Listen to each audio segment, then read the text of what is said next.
Bismillahirrahmanirrahim. Assalamualaikum warahmatullahi wabarakatuh. Salam sejahtera untuk kita semua. Untuk pertemuan hari ini, mata pelajaran administrasi infrastruktur jaringan untuk kelas 11 TKJ, akan saya mulai dari materi pertama, yaitu Virtual Local Area Network.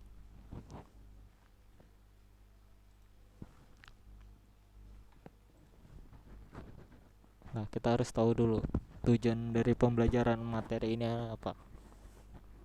Nah, peserta dididik diharapkan mampu menjelaskan apa itu VLAN, mampu menjelaskan keuntungan ketika penggunaan VLAN, menentukan jenis-jenis dari VLAN, menjelaskan prinsip kerja dari VLAN, dan melakukan implementasi atau praktek VLAN pada jaringan. Selanjutnya,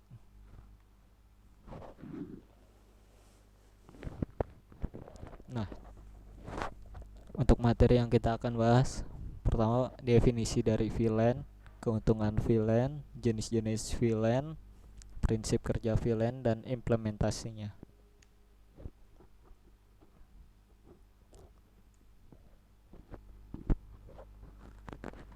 Nah, kita akan bahas dulu definisi dari Local Area Network atau VLAN. Nah, pada dasarnya jaringan dasar itu ada beberapa topologi atau jenis. Pertama, Local Area Network, selanjutnya Wide Area Network, Metropolitan Area Network, dan Internet. Nah, Local Area Network itu berarti jaringan komputer yang berskala kecil atau ruang lingkupnya sangat terbatas. Nah, itu dari LAN-nya atau Local Area Network-nya. Sedangkan kalau kita bahas dari virtualnya, virtual berarti digital, berarti tidak nyata.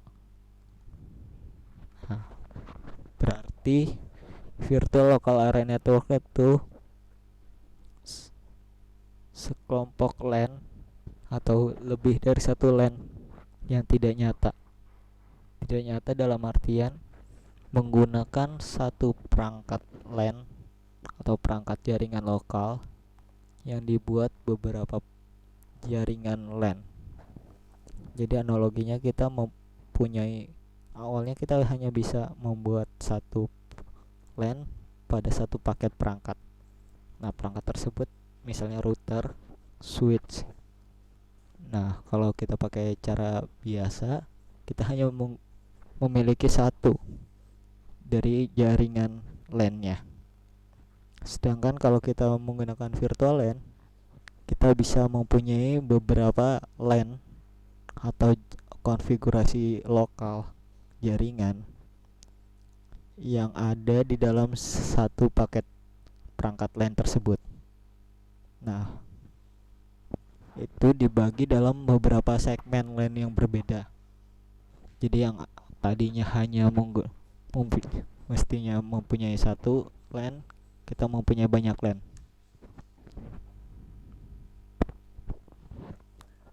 Nah, fungsinya, karena tadi saya bilang LAN itu bisa banyak dalam satu perangkat LAN. Jadi fungsinya memungkinkan adanya dua atau lebih jaringan-jaringan LAN atau jaringan kecil yang tergabung dalam satu device switch ataupun router. Jadi sebuah VLAN memungkinkan seorang administrator untuk menciptakan sekelompok perangkat yang secara logik dihubungkan satu sama lainnya. Dengan kata lain, dengan VLAN kita dapat membagi jaringan switch secara logik berdasarkan fungsi, departemen, atau project team.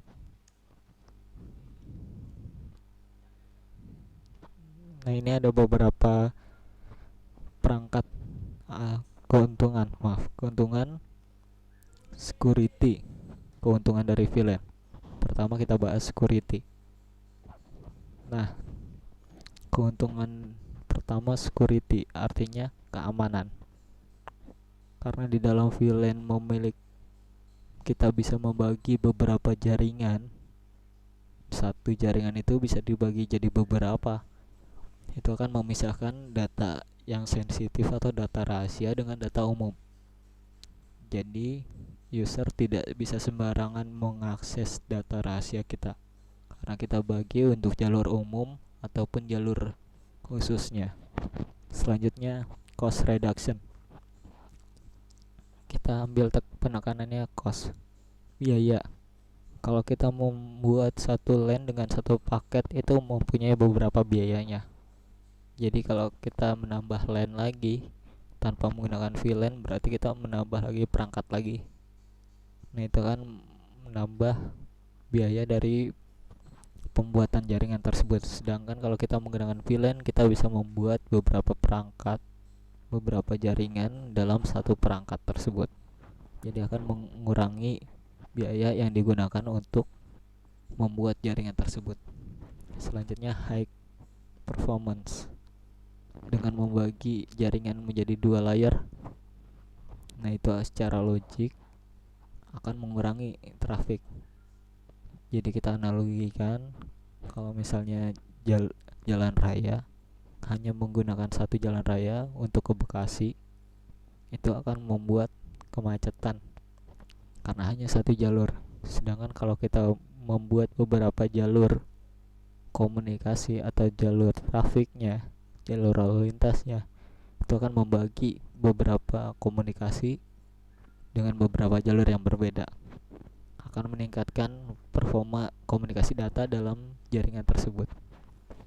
Selanjutnya, broadcast roam mitigation, atau membagi sebuah jaringan menjadi VLAN akan mengurangi jumlah peralatan. Jadi yang tadinya peralatannya harus dipakai hanya dalam satu ruangan, itu akan dibagi ke ruangan lainnya. Ini hampir sama seperti penghematan biaya, tapi ini efisiensinya dari peralatan. Selanjutnya, improve IT staff efficiency. Jadi ketika kita menggunakan VLAN hanya menggunakan satu paket perangkat, artinya ketika rusak atau konfigurasinya salah, kita akan mengeceknya pada satu perangkat saja. Sedangkan kalau kita tidak menggunakan VLAN, menggunakan cara lama atau cara biasa, kita akan mencari kesalahan-kesalahan tersebut atau permasalahan tersebut terhadap banyak perangkat. Jadi kalau misalnya perangkatnya ada 100, yang tadinya harus kita menggunakan hanya 50, kalau kita menggunakan VLAN, kita harus mencari ke semua perangkat tersebut kesalahannya pada di mana. Jadi lebih efisiensi ketika kita menggunakan VLAN untuk pengecekan permasalahannya. Selanjutnya, simpler project atau application management. Nah, ini untuk mempermudah pengelolaan sebuah project. Jadi di dalam, misalnya kita di dalam ruangan itu terbagi menjadi beberapa departemen. Nah, itu bisa dibagi, misalnya jalur 1 hanya untuk departemen 1, jalur 2 untuk departemen 2.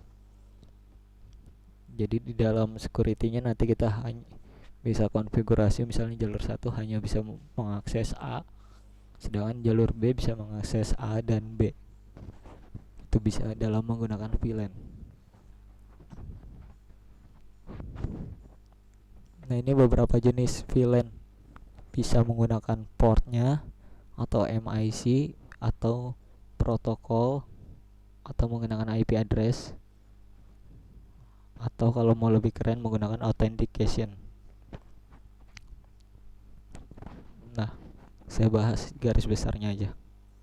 Untuk port itu seperti jalur atau lubang dalam sebuah jaringan. Jadi dalam VLAN kita bisa menggunakan portnya atau lubang jaringan tersebut untuk membagi beberapa jaringan tersebut. Kalau sistemnya menggunakan MIC base, MIC, nah kita penekanan dari MIC dulu. Jadi di tiap perangkat jaringan, dari mulai switch ataupun router, Ethernet card, access point ataupun apapun di dalam perangkat jaringan itu mempunyai address atau alamat MIC-nya. Nah, alamat ini sangat unik dan tidak bisa dirubah dari setiap perangkat tersebut karena itu kode serialnya. Berbeda dengan IP address. Kalau IP address kita bisa rubah, sedangkan MIC kita tidak bisa rubah. Jadi di dalam MIC base-nya ini kita bisa menggunakan VLAN, menggunakan sistem membership dar atau pengelompokan berdasarkan MIC address-nya. Selanjutnya protokol base.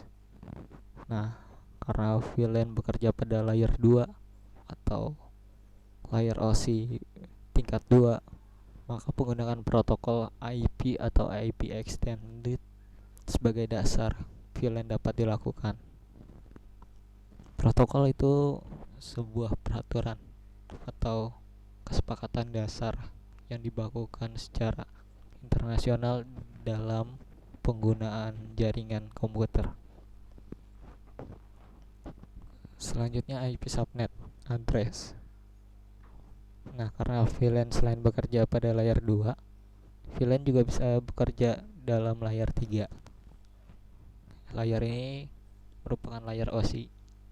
Kalau kalian belum mengerti layar OSI, silakan cek dulu di Google atau di internet, kalian surfing dulu atau searching dulu apa itu layar OSI. Nanti kalian baru bakal paham layer 2, layer 3 itu apa. Nah, alamat subnet ini bisa digunakan sebagai dasar dari VLAN ini karena bekerja pada layer 2 dan layer 3. Nah, terakhir authentication base. Nah, di dalam device atau komputer bisa diletakkan secara otomatis jaringan VLAN yang didasarkan pada autentikasi user login pada komputer tersebut menggunakan protokol 802.1. Nah, jadi di dalam komputer kan kita ada beberapa user, kita bisa membuat beberapa user. Nah, itu autentikasinya secara otomatis untuk VLAN menggunakan user login tersebut.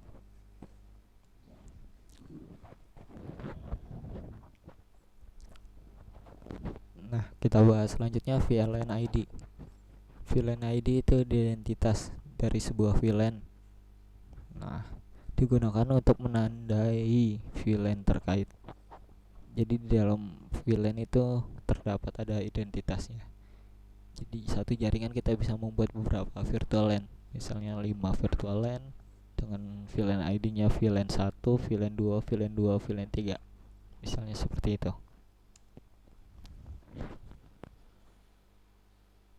Nah, ini skala dari VLAN ID dari mulai normal range VLAN 1 sampai 1005 ataupun extended range VLAN-nya dari 1006 sampai 4094. Nah, ini kalian bisa baca sendiri. Digunakan untuk skala ringan atau skala kecil itu normal VLAN, sedangkan extended untuk service provider yang skalanya lebih luas.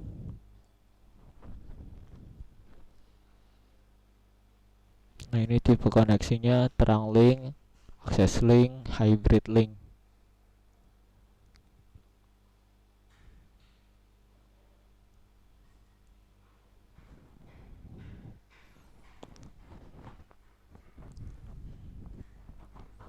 Nah, cara kerja VLAN itu ada dua. Yang pertama filtering database dan tagging. Gimana sih cara bekerjanya filtering? Dari di step atau tahap filtering ini, jadi dipisahkan berdasarkan kelompok jaringan-jaringan ini.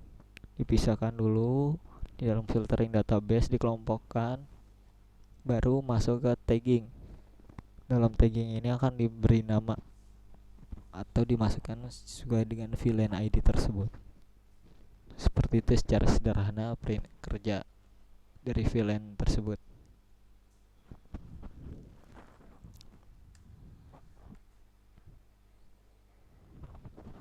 Nah, ini tugasnya.